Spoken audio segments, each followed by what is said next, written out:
today and we are trying something different. You guys know I love food, and after filming for a while it only feels right that I share with you my very favorite recipe for homemade fresh tomato sauce. I absolutely love this recipe. I often give it to my friends, and I've made it for my friends a few times before, so I really wanted to share it with you. Let's just go over the ingredients so you can see what goes in. I have 2 small yellow onions that I've chopped up. If you can get your hands on bigger onions, then you would just use 1.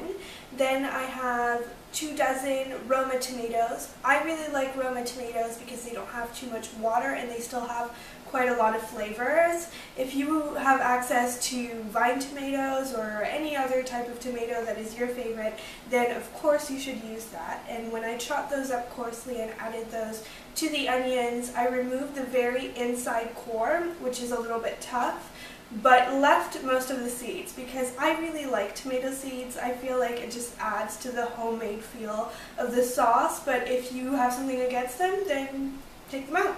And then I have 4 cloves of garlic because, being part Italian, I think garlic should be in everything. It makes everything taste better, and I highly recommend that you include some too.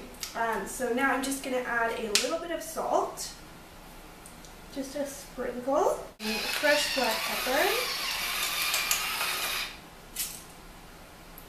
and a little bit of olive oil. So when I see you next, we are going to make the pasta and then add some white wine and my very secret ingredient, which is not a secret at all, or at least not about to be.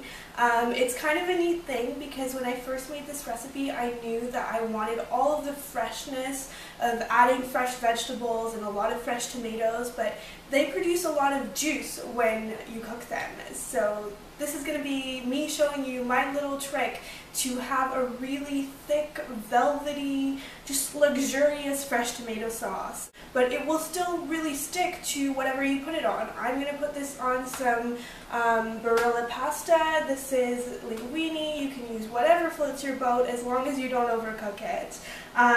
But you just really want it to stick to it. If you put it on chicken, you want it to stick to your chicken. If you put it on fish, you're going to want it to stick to your fish and not just kind of slide off. So that's why I love this recipe so much, because it tastes great and it has a wonderful texture.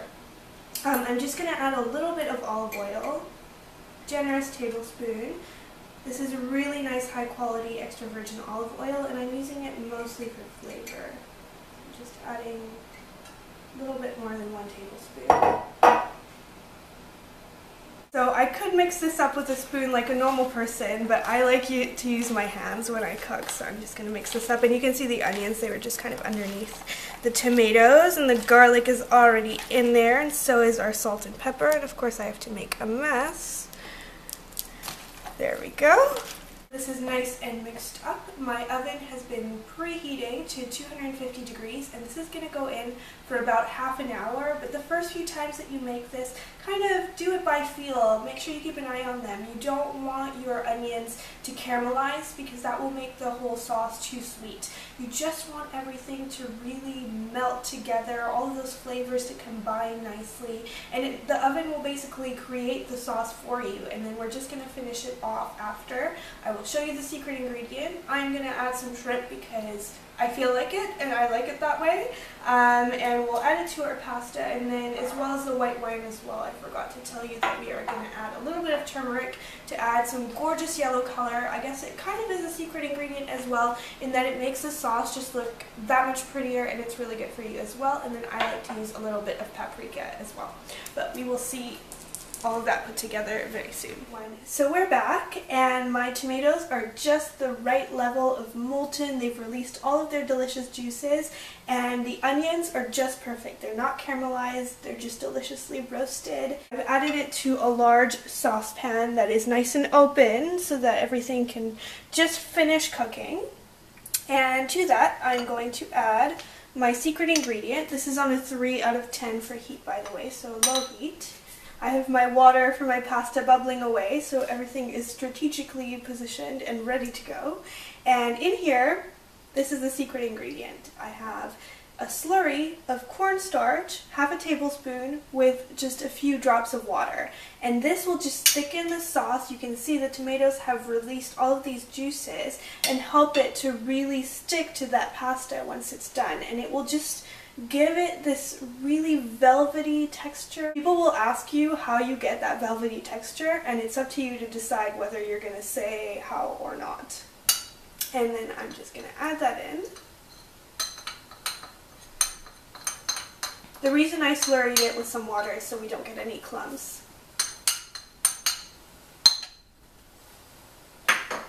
Then I'm going to add a splash of white wine, if you like, of course. I think a little wine in cooking makes everything taste better.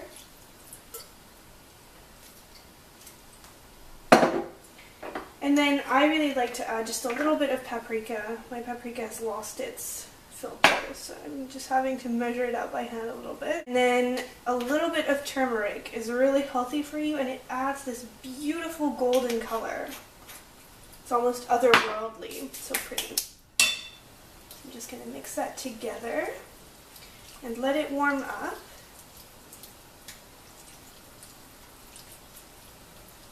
Right away I can see that cornstarch is working. You definitely do want to let the sauce cook the cornstarch through, because otherwise it's going to have a weird raw flavor that you don't want. And then right here I have a dozen organic frozen shrimp that have thawed on the counter for a little bit while my sauce has been cooking, and to that I've added another half a tablespoon of cornstarch. So altogether, let's say you're making this without the shrimp, then you're going to want to add 1 tablespoon of the cornstarch, but I like to divide it between the shrimp and the sauce because it will stick to the shrimp and make them that much more delicious, and it really kind of seals the juices inside of them. It really works, trust me. So I'm just going to wait for my sauce to warm up a little bit, and then I'm going to add my shrimp to cook through. And right now is the perfect time to add my Barilla linguine to my water.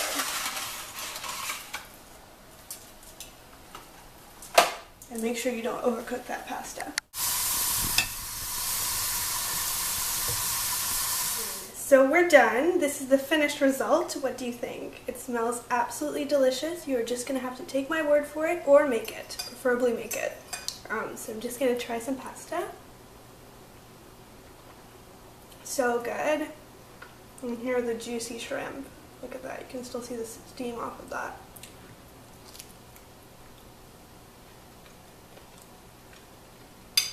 It's delicious as always, but I've forgotten to go and top mine with some Parmesan cheese, so I'm going to go do that and enjoy my meal, and I'll see you guys in my next video.